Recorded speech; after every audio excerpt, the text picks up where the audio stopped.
দেবী ছাড়া তৃণমূলের গতি নেই। যত ভোট এগাবে তত এই ধরনের রাজনৈতিক চমক আসতে থাকবে।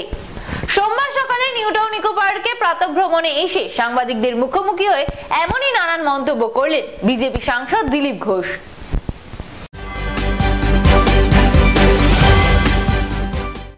আমি কি বলেছি, দেব আর দেবী ছাড়া টিএমসি জিততে পারবে না। দেবকে নিয়ে চলছে, আর একজন দেবীকে খুঁজে পাওয়া যাচ্ছে না। সেখানে আগুন জ্বলছে সন্দেশখালিতে, মহিলারা অত্যাচারিত, দিনের পর দিন ধর্ষিতা। তারা ঝাঁটা লাঠি নিয়ে রাস্তায় দাঁড়িয়ে টিএমসি নেতাদের তাড়া করছে, পুলিশকে তাড়া করছে। সেখানকার এমপিকে খুঁজে পাওয়া যাচ্ছে না। তিনি chocolate day, dog day, cat day, কী ডে পালন, ভ্যালেন্টাইন ডে করবেন। এরকম নেতা লোকদেরকে ভোট দেয় যাদের সামান্য সেন্সিটিভিটি নেই, কোনো স্টেটমেন্ট নেই, কোনো কথা নেই। কমপক্ষে ওনার যাওয়া উচিত ওখানে। একজন মহিলা হিসাবে মহিলাদের দুঃখের সময় তাকে পাওয়া যাচ্ছে না। তো এরকম দেবীদের ভোট দিলে এরকমই হবে। আচ্ছা, এবারে যেহেতু শেখ শাহজাহানকে পাওয়া গেল না, নিরাপদ সর্দারকে পট করে অ্যারেস্ট করে নিল পুলিশ। এটা তো অন্য রাজনীতি আছে, বিরোধীদের ভোট ভাগ করার জন্য হাওয়া দেওয়া, নাহলে পুরো ইস্যুটাকে বিজেপি হাইজ্যাক করে নিচ্ছে।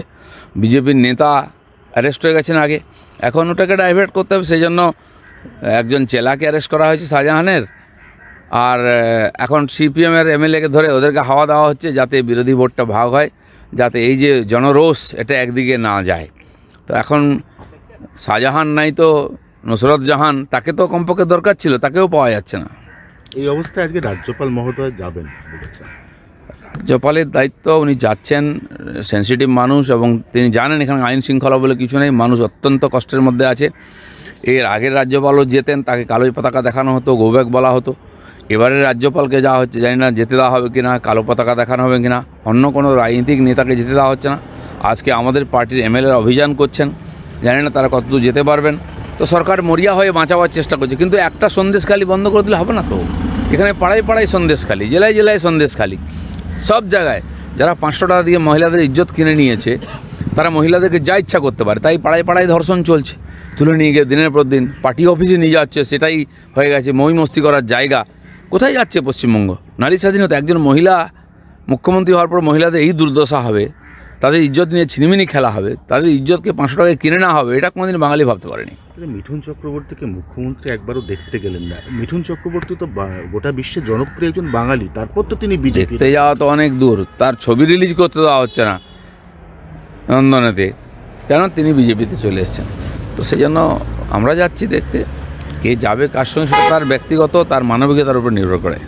শ্রমিক ভট্টাচার্য ডিজার্ভিং ক্যান্ডিডেট হিসেবে রাজ্যসভায় নমিনেশন পেলেন। আবার ওদিকে তৃণমূল কংগ্রেস অভিষেক মনু সিংভি, কংগ্রেসের সঙ্গে তার যে দূরত্ব তৈরি হয়েছে ইন্ডিয়া জোটের তৈরি হওয়ার পরেও, অভিষেক মনু সিংভিকে তারা এলিমিনেট করে। এর আগেই মনু সিংভিকে ওনারাই জিতিয়েছিলেন, আবার জেতাচ্ছেন। কারণ মনু সিংভি ওদের জন্য অনেক কঠিন কঠিন কেস লড়ছেন, নাহলে অনেকে ভেতরে চলে যেত। মুখ্যমন্ত্রী, তার ভাইপো, এরাও হয়তো কোর্টে যেত। সে যেন এটা একটা বাধ্যবাধকতা করতেই হবে তাকে। আমাদের বাদ চলে গেছে। আচ্ছা, তো সেই জন্য আজ দরকার নেই, মুখ দেখা দেখি বন্ধ হয়ে গেছে। কিন্তু ওরাই তো জিতিয়েছিল। ভারতীয় জনতা পার্টি একজনকে পাঠিয়েছে প্রথমবার নিজের শক্তিতে, দ্বিতীয় ব্যক্তিকে পাঠানো হচ্ছে যিনি আমাদের পার্টির কোর কার্যকর্তা, একেবারে ছাত্র জীবন থেকে তিনি এই আদর্শের সঙ্গে যুক্ত। এটা বিজেপির পুরনো কার্যকর্তাদের কাছে খুব উৎসাহের।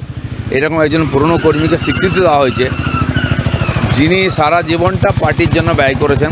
আমি তাকে শুভেচ্ছা জানাবো, তিনি জিতে আসুন। রাজ্যসভাতেও আমাদের আওয়াজ যাতে পৌঁছয়। এর আগে 2 জন আমাদের মেম্বার ছিলেন, এখন আবার 2 জন ওখানে যাচ্ছেন। কেন্দ্র টাকা না দিলে রাজ্য দাবি পূরণ করবে, ঘাটাল মাস্টার প্ল্যান নিয়ে এমনটাই প্রতিক্রিয়া দেবে। সে তো ছোটোবেলা থেকে শুনে আসছি। ওনার দিদি অনেকবার বলেছেন, তারপরে মহামন্ত্রী অনেকবার বলেছেন, উনিও বলে যাচ্ছেন। ঘাটালের মানুষ কী অপরাধ করেছে? ওনাকে ভোট দিয়ে 2বার জেতাবার পরে কেন মাস্টার প্ল্যান লাগু হচ্ছে না? কেন্দ্র সরকার দিয়ে দিয়েছে, আপনাদের হিস্সাটা আপনারা দিন। একা করবেন কি? অর্ধেক পয়সাই দিতে পারেন, 40% দিতে পারছেন না। আর ওনারা না দিলে কেন্দ্র সরকার 60% যে কাজ দিচ্ছে, সেটা কাজ শুরু করছে না।